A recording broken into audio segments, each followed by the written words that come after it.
Okay, hello everybody, and welcome to the second live Axelar Learn broadcast. My name is Galen Moore, content lead at Axelar, and I'm here with Milap Sheth from the engineering team. Hello, Milap. Hey, how's everyone doing? I'm an engineer at Axelar, and my focus is on sort of the code protocol and security side, and I also help out with developer relations and whatnot. But yeah, I'm here today to just give you a walkthrough of our sort of Explorer that we have for monitoring cross-chain transfers and message passing between different chains that we connect to. And happy to get into that. I'm actually super excited about this personally. I mean, not to talk our own book, but I do think Axelarscan is among the best block explorers out there. I've used a lot of really not that great block explorers. I've used some pretty good block explorers, and Axelarscan has just a lot of information. So really excited to get in and kind of see what's there and walk through it. Yep, definitely. I mean, I make use of it myself a lot too, so you can definitely attest to that. Cool. So what? Awesome. Just actually to set the table, we've got live chat on. If you want to post a comment or a question, you could go to the video streaming on YouTube. Go there, post a comment on the YouTube video in the live streaming chat next to the video there, and that'll come up. We'll try to answer any questions that come through, and of course this will be available on YouTube afterward. If questions come up, you can always hit us up in Discord or elsewhere. Anything you'd like to know or like to see added to Axelarscan, we're certainly interested to hear. So without further ado, Milap, if you want to share your screen, we can take it away. Yep. Give me a sec.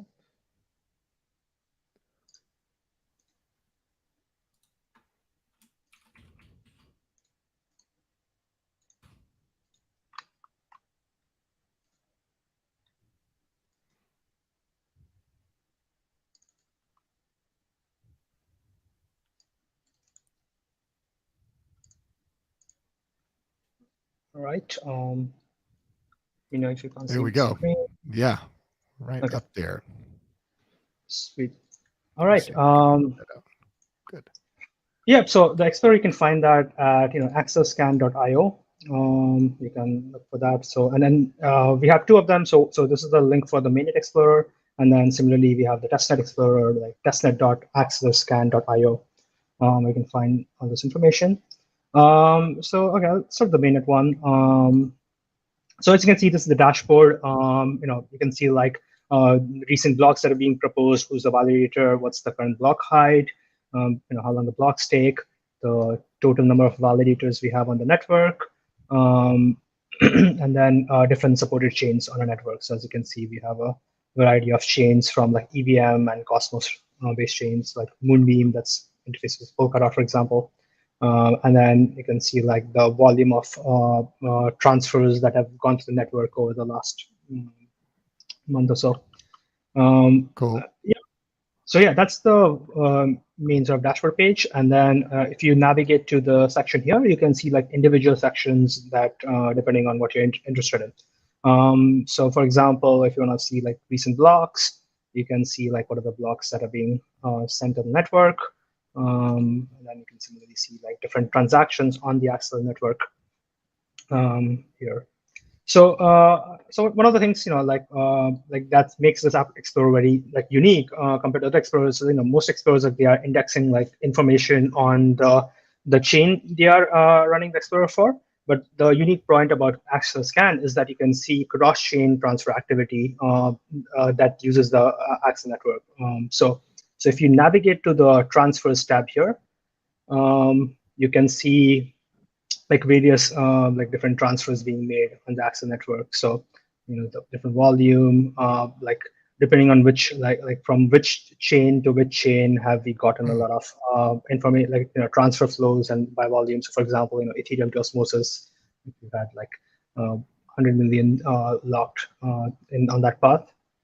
And then if you navigate a bit lower down, you can see like active transfers that are happening on the on our mainnet as we speak. So for example, here's a transfer from Osmosis to Polygon. If we click on that, you can see like the status of this transfer and all the steps that go through it. So from Osmosis, like someone sent this amount of USDC to Polygon, and the asset was sent. As you can see here, so this was the IBC transfer that was made from Osmosis to the Axel network to the deposit address here, right? So I guess just to take a step back, like the flow for like transfers that we have on Axel network is that you generate this deposit address on the source chain that you are starting from, and then you have based on the recipient address, you have a destination chain, right? So here's a deposit address, and then the user makes a transfer from their address to deposit address. In this case, because this is a Cosmos chain, they do an IBC transfer to this deposit address, and we can see the IBC transfer being made here. It was made, received on Axelar. So if I'm a user or a developer and there's a transaction that has just been initiated cross-chain, obviously this is like a maybe a little bit more risky or unfamiliar for users. Users may be familiar with transacting on chain, but transacting cross-chain is kind of another step. I want to monitor this transaction, make sure it got from its destination to its from its source to its destination. How would I use this to do that? Am I going to be able to find my transaction here, see where it is, and what are the stages that it goes through? Yep, great question. Yeah, so if you're using like a satellite app that we have for the CrossChain Transfer or any other app that integrates with the Axel network, so suppose you got a deposit address that when you generated when you started your transfer. So suppose this was like the deposit address. So you can just come to the Axelarscan Explorer, go to the transfers tab, and then like you can search by this deposit address, right? So let me go through this here. So here on the transfers tab, you can see there's a search functionality there, right? And then you can you can do a filter. So you can filter by the deposit address here. So you can paste the deposit address and then search by it, and then there you go. So you can find your active transfer on this, and then you can click on this transfer to get the exact status that it's on. So Cool. the overview, you can see here that the asset was sent, right? So the user was able to send that as a deposit address. The Axel network confirmed the deposit that was made. Now it's waiting on signing to occur, and then the recipient for it to be sent to the recipient. So an example of a transfer that already took place, we can take a look. So here's an example. So again, another one from Osmosis to okay, what we're looking at. So yeah, there you go. So the asset was sent, deposit was confirmed on Axel network. Then what happens is that once the deposit is confirmed, because the destination is an EVM chain, the validators on the Axel network collectively sign off on on the command, and then this command is part of a batch of commands. Because we aggregate all the different commands, like all the transfers that are made, so it's more optimized. And then this batch of commands is sent to the gateway contract we have on Polygon, which reads this batch, verifies that it was sent from the validators on the Axelar network, and then sends the transfer to the recipient. So if you look at the recipient address here, for example, there, and if you go under the ERC20 token transactions, because we're sending a ERC20 token, you can see that a transfer of Axel USDC was made, and it was received 4 minutes ago. Here's the one. Yeah, so it was received 6 minutes ago. Sent from, if you look at this transaction here, it was 2.46 USDC was received, which is the transfer minus the fee, right? So the user sent 3.96 USDC, and then after the fee, this is the amount of USDC they received.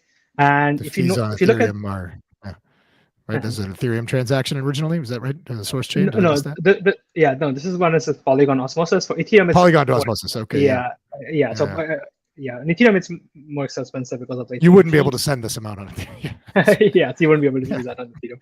It's let's talk about that. Like, what are some of the reasons why transactions fail? So let's go into that. And I guess just to what if I don't have enough to cover the gas fee or something?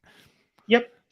So, for example, suppose you sent an amount, but you didn't notice that that the fee was this amount, and you sent a value lower than that. Then what would happen is that your transfer will basically be stuck on the Axel network, and the way to unstuck is to just send more amount at the same deposit address, so that the total amount is over the fee.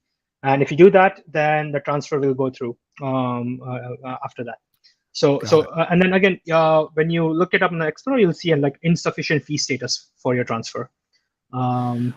So is there a way that, I mean, I guess kind of thinking about this from a developer's perspective, is there a way that some of this can be automated or kind of integrated into a user interface, so that the user can, if they initiate a transaction and something happens, then that recovery process can be, somewhat seamless for them at least? Yes. So we'll be expecting more APIs. So I think that we have a recovery tool, but we're sort of revamping that at the moment. But basically, like the recovery tool, you can you can paste your transaction hash that you sent or like the deposit address, and then the recovery tool will sort of confirm these things for you. So an example, for example, would be that suppose you are like here's a transfer from Ethereum to Osmosis, and then here it might be that okay, the user made a deposit. But then the deposit was not confirmed on the Axelar network. This could happen because maybe the deposit was missed by our microservices that monitor these deposits and initiate the confirmation. So in that case, like this step will be pending. And then if you take your deposit address or transaction hash and then paste this into the tool, then you can then it will confirm it, reconfirm it, it will confirm it for you such that it can proceed. And yeah, and then if you have some other specific issues, then you can always reach out to us in the support page that we have.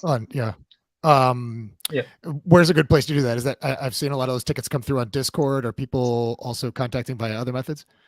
Yeah, so you can just go to Satellite, for example. You can like Satellite.money. This is our demo app. Yeah. And then here's the deposit recovery tool, but yeah, we're sort of revamping that a bit. But you can find links to that on the support page on Satellite. And on this tool, this is what I was talking about. You can paste your transaction hash and then select your chain that you're operating for. And data here on the Explorer is exposed via API, which is also, by the way, awesome. And so that's the kind of workflow you would imagine if you were a developer trying to integrate some of these monitoring and recovery functions into your dApp. Yep, exactly. And then if you're using, as a developer, if you're using our SDK, then you can like from the SDK you can get queries about the status and like sort of what the IDs are like for the transfer. Right. But yeah, you can see like on Zendex you can get you can submit a request to us to support. If I should mention also, like everything Axelar SDK, you can find details on that at docs.axelar.dev. One question coming through here in the top left there on the Explorer on Axelarscan, I noticed this as well, and I actually don't know the answer to this. What is Axelar-Dojo-1? Good question. So that represents the chain identifier, so the chain ID on the network. So each chain, like each Cosmos chain has a specific unique chain ID that's identifying like the network basically, and distinguishes it from other Cosmos chains. So our mainnet's chain ID is the Axelar Dojo 1. And similarly, if you go to our testnet, then you'll see the chain ID is different, right? So that's why. Got it. Great. Yeah. Okay. Cool. Okay. Well, let's talk a little bit. I mean, we've talked for a bit about kind of this transaction, kind of monitoring and recovery and that flow for users and developers. There's a lot of features here also for stakers and validators. Can you kind of walk through that a little bit? Like what can I learn about specific validators? What's happening on the network in terms of validation? What does that look like? Yep. Yeah. So again, on the sections tab, you can sort of go navigate to the validators page. And on the validators, you can see the list of validators on the network. So for example, you can see like this list by the amount of staking power they have, their commission rates. So a delegator can use all this information to figure out delegations. So you can see the uptime column here represents how many blocks they are signing off on. So are they participating in the consensus of the network? Heartbeats is a custom parameter we have on our network where validators signal from their node if they're running these off-chain processes that are needed for Axelar network. So you can check the statistics for that. And then there is this notion of like voting on EVM chains. So to confirm deposits on EVM chains, validators have to collectively sort of vote if a deposit has occurred or not. So you can see how validators are voting here. Like are they voting? Are they and most of the votes, like the majority vote, are they voting correctly, or are they not submitting any votes, for example, and then what are the EVM chains that they support, right? So you can see like different the validator support like Moonbeam, Phantom, etc. Like different validators can support different chains. Yeah, they get to decide which ones to support. But for example, if you go to a validators page, you can click on it and you can get a lot more detailed statistics about it. You can see like the delegations they have received. You can see all these metrics, the chains, and then how they're performing on votes, right? So here you can see there's a lot of green, so that's good to see. And this then is helping me as I'm a new. I mean, AXL token is not sort of in the wild. That release is scheduled for later this year, but once it is and people are holding it and deciding which validators stake it with, this is the kind of information they'd be reviewing to say, this looks like a credible, consistent, yeah. Yeah, and this is useful for validators too, to monitor their own network, right? So while validators have their own monitoring tools, they can also make use of the Axelarscan Explorer to figure out like where they might not be performing where they optimally. But yeah, you can see here like whether they participating in like different keygen signing processes we have on our network, for example. And I guess just to give some a bit more variance there. So if I look on testnet, yeah, so some of our tests are testnet, like the performance there varies because not everyone is paying as much attention to the testnet. But if you look at some validators, so you can see like if they are, so this validator, for example, hasn't supported any EVM chains, and then they missed a block here. And then they're not voting anything, so that they're not voting anything because they're not supporting EVM chains. Right. They're participating in keygen signing as an example. Tell me about that, because you can see that on the top nav there or behind the hamburger keygen. Yeah. What information can I find on that page, and why would I be using that? Yep. Yeah. So to start off, like, what does keygen mean? Yeah, that's a good question. So, so the way the network works is that it's not degen, it's keygen. Close enough. But yes. So the way the network works is that we have these sort of gateway contracts on the various EVM chains we support, and then these contracts represent the validator set on the Axel network. Because the contracts need to know which who is authorized to submit commands to it, right? So the contracts basically have each validator specified in the contract and the power that the validator has, right? So the way it works is that the Axel network will like when the validator set changes, or maybe the stake distribution changes. If a validator suddenly like loses some stake, or if they get more stake, we want to update the gateway contracts we have to represent that new information.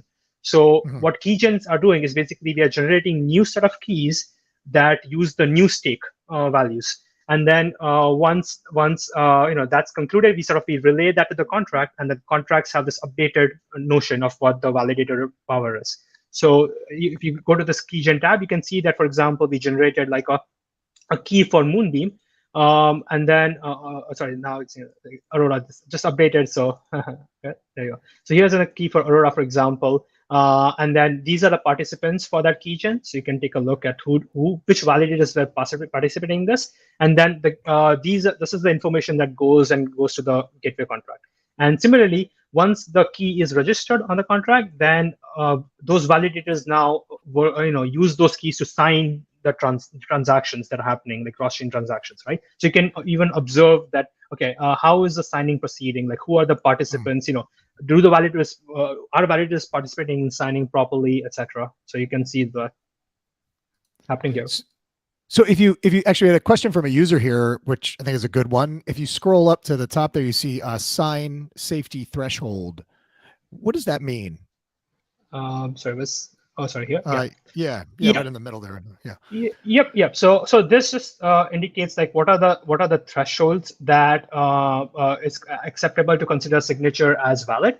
So for example, for a master key type, you need like 55% of validators by stake to have signed the key, right? So if that has occurred, then we don't consider that transaction as correctly signed. We don't want one validator to just sign a transaction and then the contract's accepted, right? So if, these for parameters example, are crucial. Other validators were down or not participating for whatever reason, you'd have to get it. It's sort of like a quorum. You'd have to get at least that many signing and saying, yes, that transaction is valid. Exactly. We don't need all of them. Yeah. We just need these many by stake to have signed their transfer. Why is there a different number for threshold as and then for multi-sig? What is that? Yeah, these are different parameters. Like these parameters depend on the choice of like cryptographic scheme you're using. So for multi-sig, like this is a threshold. Like this is the scheme we use. For threshold, it was higher, but yeah, we're not making use of this at the moment. But yeah, got it. Okay, yeah. Cool. Anything else that stakers or validators should know about what they can learn here on Axelarscan?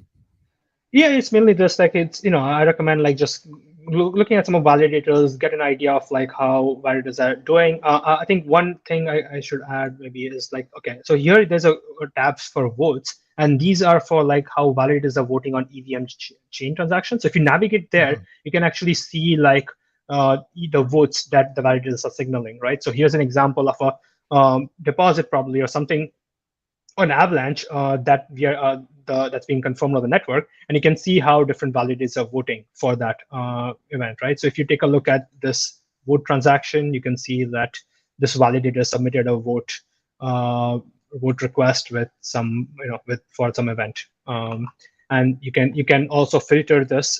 So this is very useful for validators. So they can filter by chain, they can filter by their broadcaster address to get an idea of to get all the votes that they are making, or they can wait filter by the poll ID or transaction ID, etc.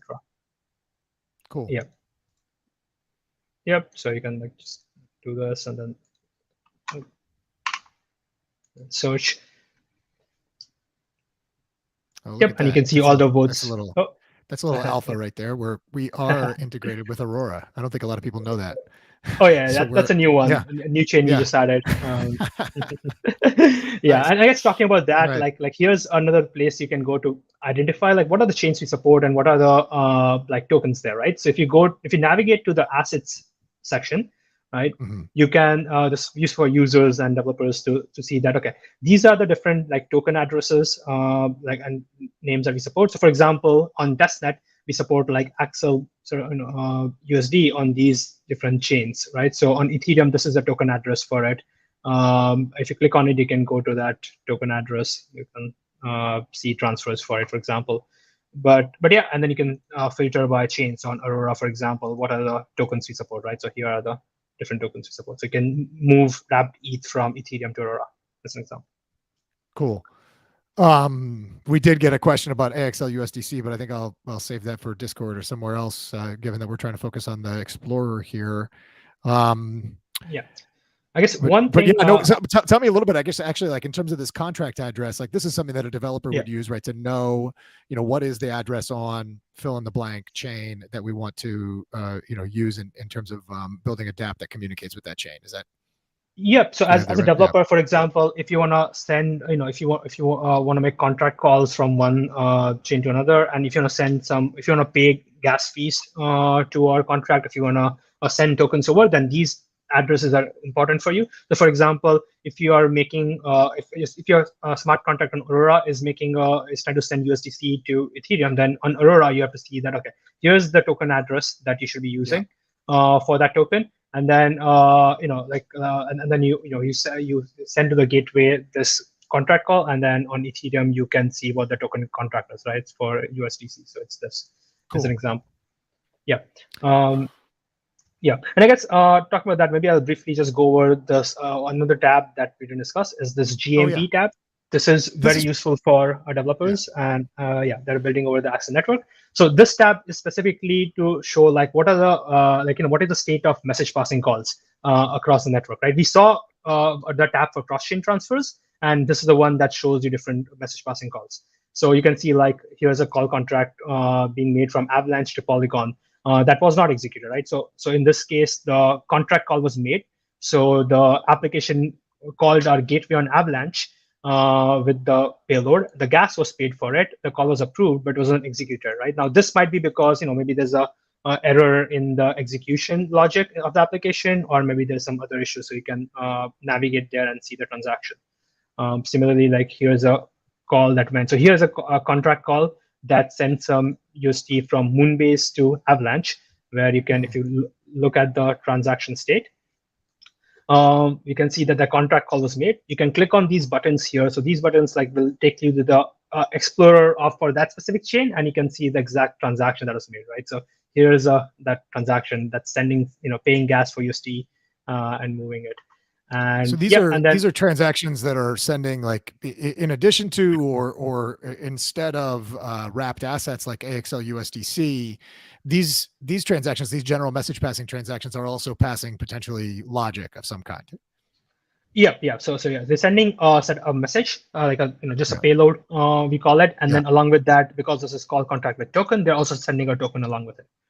In just call contract, there's no other token that's going on. There's a function call plus a token. Token recipient.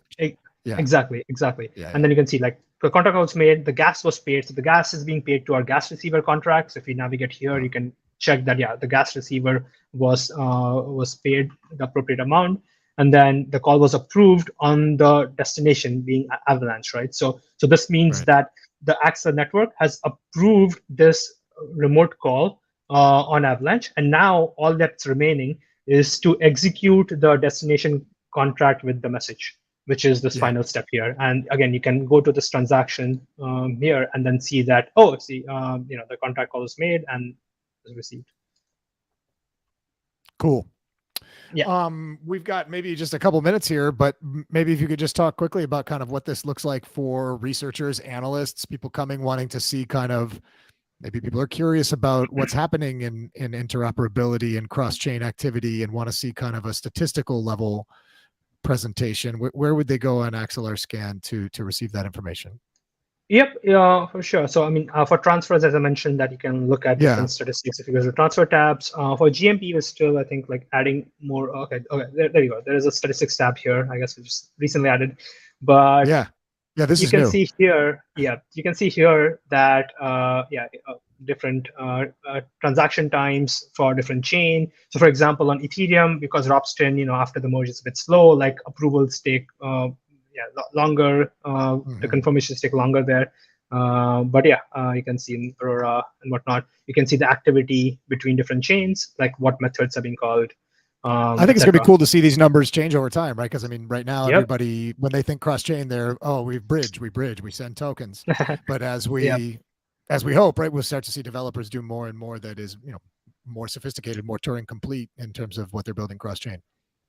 Exactly, activity can't just be measured in TVL or just tokens being transferred, because the logic can be can be doing something really important, right? And that you can't just look at the token value to see this call contract is actually dealing with millions of dollars of tokens.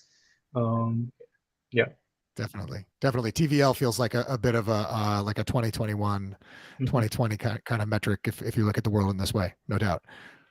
Yeah. Cool. Okay. Well, I think that's all we have time for. Milap, thank you for walking through this. This has been great. Thanks to everybody who came and asked questions. Hope we got to answer most of them.